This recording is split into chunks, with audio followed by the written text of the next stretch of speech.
ವೀರ್, ನಾನು ನಿನ್ನ ಹತ್ರ ಸ್ವಲ್ಪ ಮಾತಾಡ್ಬೇಕಿತ್ತು. ಹೇಳು. ಯಾಕ್ ವೀರ್, ಒಂಥರ ಇದ್ಯಾ? ಏನಾಯ್ತು? ನಥಿಂಗ್, ಹಾಗೇನಿಲ್ಲ.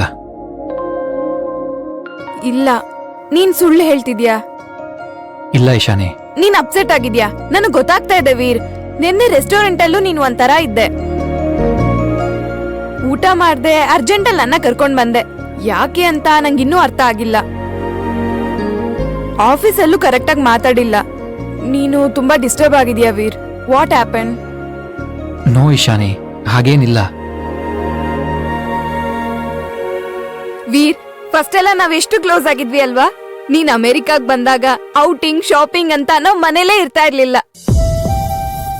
ನೀನ್ ಲಂಡನ್ಗ್ ಬಂದಾಗ ನಾವಿಬ್ರು ಎಷ್ಟು ಖುಷಿಯಾಗಿದ್ವಿ, ಎಷ್ಟು ಕಂಟ್ರಿ ಸುತ್ತಾಡಿದೀವಿ. ನಿಂಗ್ ಅದೆಲ್ಲ ನೆನ್ಪಿದ್ಯಾ? ಹೇಳು ವೀರ್, ನೆನ್ಪಿದ್ಯಾ? ಬಟ್ ಲಾಸ್ಟ್ 6 months ಇಂದ ನೀನ್ ತುಂಬಾ ಚೇಂಜ್ ಆಗಿದ್ಯಾ. ಯಾಕೋ ಡಿಸ್ಟರ್ಬ್ ಆಗಿದ್ಯಾ ವೀರ್? ಫೇಸ್ ಟು ಫೇಸ್ ಮಾತಾಡಕ್ಕೂ ಟೈಮ್ ಕೊಡ್ತಿಲ್ಲ ನೀನು. ನೋಡಿ ಶಾನಿ, ಅಣ್ಣನ ವಿಷಯಕ್ಕಷ್ಟೇ ನಾನು ಡಿಸ್ಟರ್ಬ್ ಆಗಿದ್ದೀನಿ.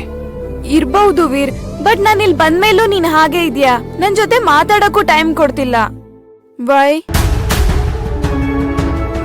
ಅದು ಇಶಾನಿ, ನಾನು ನಿಂಗೆ ಹೇಗೆ ಹೇಳಲಿ? ಮ್ಯಾರೇಜ್ ಕೂಡ ಅಥರ್ವ ಸರಿ ಹೋದ್ಮೇಲೆ ಅಂತ ಹೇಳ್ತಿದ್ಯಾ? ಎಸ್ ಇಶಾನಿ, ಅವನು ಈ ಸ್ಥಿತಿಲಿದ್ದಾಗ ನನ್ನ ಮದ್ವೆ ಬೇಡ ಅನ್ಸ್ತಾ ಇದೆ. ಅಥರ್ವ ಇನ್ನೂ ರಿಕವರ್ ಆಗ್ತಿದ್ದಾನೆ, ಬಟ್ ಯಾವಾಗ ಸರಿ ಹೋಗ್ತಾನೋ ಗೊತ್ತಿಲ್ಲ. ಇನ್ನೂ ಎಷ್ಟ್ ದಿನ ಅಂತ ವೇಟ್ ಮಾಡಕ್ಕಾಗತ್ತೆ? ವೇಟ್ ಮಾಡಬೇಕು ಇಶಾನಿ.